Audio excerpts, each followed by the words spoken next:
جی السلام علیکم۔ کسی انسان کی یاد آنا یہ محبت ہے یا پھر اللہ کی طرف سے ایک آزمائش ہے؟ کوئی انسان جب ہمیں بار بار یاد آتا ہے اور جو ہمیں لگتا ہے کہ وہ ہمارے نصیب میں نہیں ہے، ہمارے مقدر میں نہیں ہے، پھر بھی اس انسان کی یاد بار بار کیوں آتی ہے؟ جب ہم نے یہ بات مان لی ہے کہ وہ ہمیں حاصل نہیں ہوتا اور ہم نے اللہ سے اس کو مانگنا بھی چھوڑ دیا ہے، ہر طرح سے ہم نے قبول کر لیے، اس کے بعد پھر بھی اس کی یاد بار بار آنا، یہ کیا ہے؟ یہ محبت ہے یا پھر ہمارے لیے ایک آزمائش ہے؟ آج کی ویڈیو میں ہم ڈیٹیل سے اس موضوع پر بات کریں گے، تو آپ نے ویڈیو میں ساتھ جڑے رہنا ہے، اینڈ تک ویڈیو کو دیکھنا ہے تاکہ مکمل بات آپ کو سمجھ آ سکے۔ دیکھیے، فرسٹ آف آل تو یہ ہے کہ کسی ایک انسان کو ہم بھولنا چاہتے ہیں لیکن ہم اس کو بھول نہیں پاتے۔ ہر طرح سے جب راستے بند ہو جاتے ہیں ہم اس بات کو تسلیم کر لیتے ہیں، لیکن اس انسان کے ساتھ ہمارا ایک اسپرچول کنیکشن، اسپرچول ریلیشن شپ رہتا ہے۔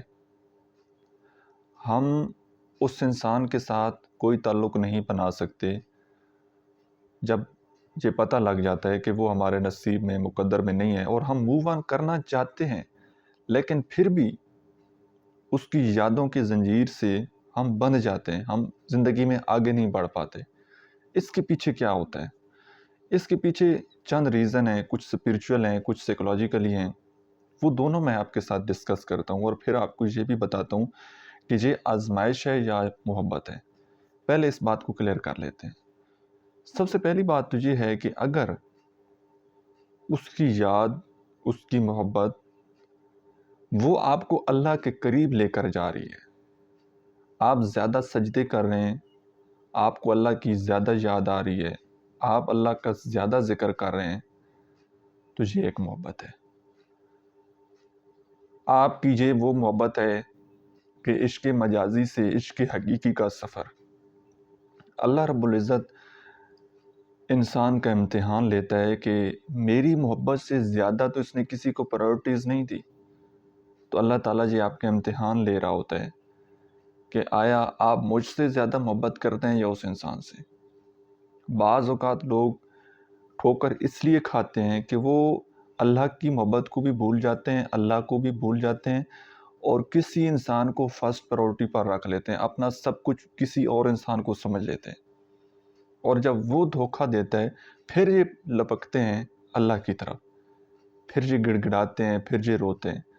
تو اللہ تعالیٰ یہ چاہتا ہے کہ سب سے زیادہ محبت آپ مجھ سے کرو، فرسٹ پرائورٹی پر آپ مجھے رکھو، تو یہ آپ کی طرف سے ایک آزمائش ہو رہی ہوتی ہے۔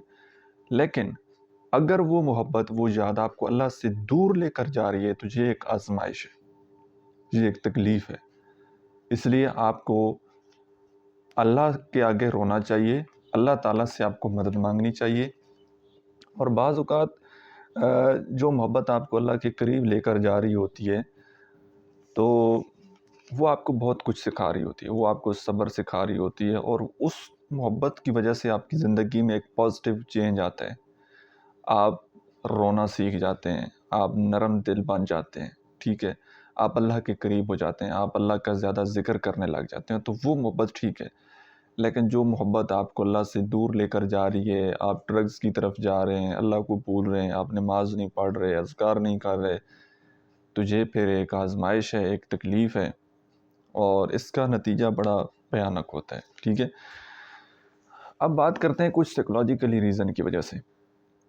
اگر تو آپ کا بریک اپ ہو گیا ہے، اس انسان کے ساتھ آپ کا تعلق نہیں بن سکتا، کچھ مین ایسی ریزنز ہیں فیملی کی طرف سے یا کوئی اور ریزن ہے، بہت ساری جگہ پر جو ہے وہ آپ کسی دوسرے مذہب کے آدمی کے ساتھ آپ لو کر لیتے ہیں، کوئی بھی ریسٹرکشن ہے، کوئی بھی وجہ ہے،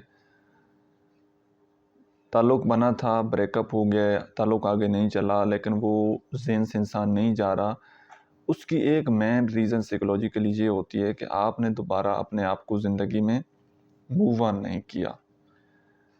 मूव ऑन मतलब आपने अपने आप को थोड़ा सा मसरूफ़ नहीं किया, किसी काम में आप मगन नहीं हुए, किसी काम को आपने डूब कर नहीं किया, या किसी काम में आपने अपना इंटरेस्ट जो है वो नहीं बढ़ाया, आपने वो काम नहीं किया जो आपको पसंद था। अगर तो इस स्टेज पर आप अपना कोई पसंदीदा काम करने लग जाएं, कोई पसंदीदा हॉबी पकड़ लें और उसमें मगन हो जाएं, तो आहिस्ता आहिस्ता आप ज़िंदगी में आगे मूव ऑन होना शुरू हो जाते हैं और उस इंसान से आप डिटैच हो जाते हैं। बात आ रही है समझ? और बाज़ औक़ात कुछ लोग जानबूझकर उस इंसान को याद कर रहे होते हैं, उसकी बातों को, उसकी तस्वीर को जानबूझकर याद करेंगे, उसके बारे में आप सोचते रहेंगे कि ऐसा हमारा अच्छा ताल्लुक़ था, ऐसे हम बात किया करते थे, तो उस कंफर्ट ज़ोन में आप रहेंगे, फिर बाहर निकलना आपके लिए मुश्किल हो जाएगा। तो कोशिश ये करें, किसी के साथ बातचीत करें, अपनी फैमिली के साथ इन टच रहें, अपने दोस्तों के साथ इन टच रहें, ज़िंदगी में खुश रहना सीखें और नए-नए आइडियाज़ जो आपको आते हैं, नए-नए काम करें, नए-नए आइडियाज़ के ऊपर काम करें, अपनी ज़िंदगी के नए गोल्स बनाएँ, नए टारगेट्स बनाएँ, ताकि आप ज़िंदगी में आगे बढ़ सकें। अगर एक जगह बंद कमरे में अपने आप को रखेंगे, किसी के साथ बातचीत नहीं करेंगे और आप कहें ना मैंने एक्सरसाइज करनी है, ना किसी से बात करनी है, और उसकी पिक्चर जो है वो भी आपने देखनी है, उसकी वॉइस मैसेजेस भी आपने सुनने हैं, आप बोलें कि मूव ऑन हो जाएं, तो ऐसे आप मूव ऑन नहीं हो सकते। बाहर आपको निकलना पड़ेगा, किसी से बात करनी पड़ेगी, एक्सरसाइज करनी पड़ेगी, उस माहौल से, उस एनवायरनमेंट से अपने आप को निकालना पड़ेगा। और जिस माहौल, जिस जगह पर उसकी यादें जुड़ी हुई हैं, जहाँ पर आप इकट्ठे बैठते थे या कोई आपका म्यूचुअल फ्रेंड है, उन सब से आपको स्पेस लेना पड़ेगा। उन सब जगहों से कुछ अरसे के लिए आपने दूर रहना होगा। वो आपके लिए मुज़र सेहत हैं। वो तो आपके सामने आएँगे या आप उस प्लेस पर जाएँगे तो फिर तो आपने डेफ़िनेटली परेशान होना है। फिर आपके लिए मूव ऑन करना मुश्किल हो जाएगा। ठीक है? तो इसलिए अल्लाह ताला से दुआ भी करते रहें कि अगर वो इंसान आपके लिए बेहतर नहीं था, तो अल्लाह ताला उस इंसान का ख़्याल जो है वो आपके दिलो-दिमाग से निकाल दे। और साथ ही साथ जो आपके करने वाले काम हैं, जो आपकी करने वाली एक्टिविटीज़ हैं, इनको भी आपने ज़रूर अपनाना है। अपनी सोशल गैदरिंग उसको बढ़ाना है, थोड़ा ज़्यादा सोशल होना है, नए लोगों से मिलना है, नए लोगों से बातचीत करनी है, ठीक है? और उसके बाद आप कोई जिम जॉइन कर लें, गेम्स खेलना शुरू कर दें, एक्सरसाइज़ करना शुरू कर दें, नई किताबें पढ़ना शुरू कर दें, और उसके बाद जो है वो आप कोई नई स्किल सीखना शुरू कर दें, ताकि आपका फ़ोकस उस बात से, उस इंसान से हटे। थोड़े दिनों की एक्सरसाइज़ अगर आप अपने आप को इन्वॉल्व कर लेते हैं, अपने आप को मसरूफ़ कर लेते हैं और इन एक्टिविटीज़ के ऊपर अगर आप अमल करना शुरू कर देते हैं, तो डेफ़िनेटली इंशाल्लाह आप मूव ऑन हो जाएँगे। अगर फिर भी नहीं हो रहा, तो अल्लाह ताला से आप दुआ करें और किसी अच्छे साइकोलॉजिस्ट से आप कंसल्ट करें, बातचीत करें, क्योंकि बाज़ औक़ात हम ओवर थिंकिंग करते-करते हम अपने दिमाग की खिचड़ी बना लेते हैं, तो हमें ओसीडी हो जाता है, हम एंग्ज़ायटी, डिप्रेशन के मरीज़ बन जाते हैं, तो इस वजह से भी होता है। उसका भी एक प्रॉपर ट्रीटमेंट है, कुछ एक्टिविटीज़ आपको बताई जाती हैं, और अगर इन एक्टिविटीज़ से आपको फ़र्क ना पड़े, तो फिर डेफ़िनेटली आप मेडिसिन की तरफ भी जा सकते हैं। कुछ अरसे के लिए आप जो है साइकोटिक मेडिसिन आप लें, तो उससे भी आपको काफ़ी अफ़ाक़ा होगा इंशाल्लाह। बहरहाल पहले ख़ुद कोशिश करें, किसी से बात करें, डायरी लिखना शुरू करें, अपने ख़्यालात को लिखें, बाहर जाएँ, एक्सरसाइज़ करें, तो इससे आपको काफ़ी फ़ायदा होगा। जब तक आप अपने आप को मसरूफ़ नहीं करेंगे, इस चीज़ से निकलना आपके लिए मुश्किल हो जाएगा। अपना बहुत सारा ख़्याल रखिएगा जी। Thank you so much.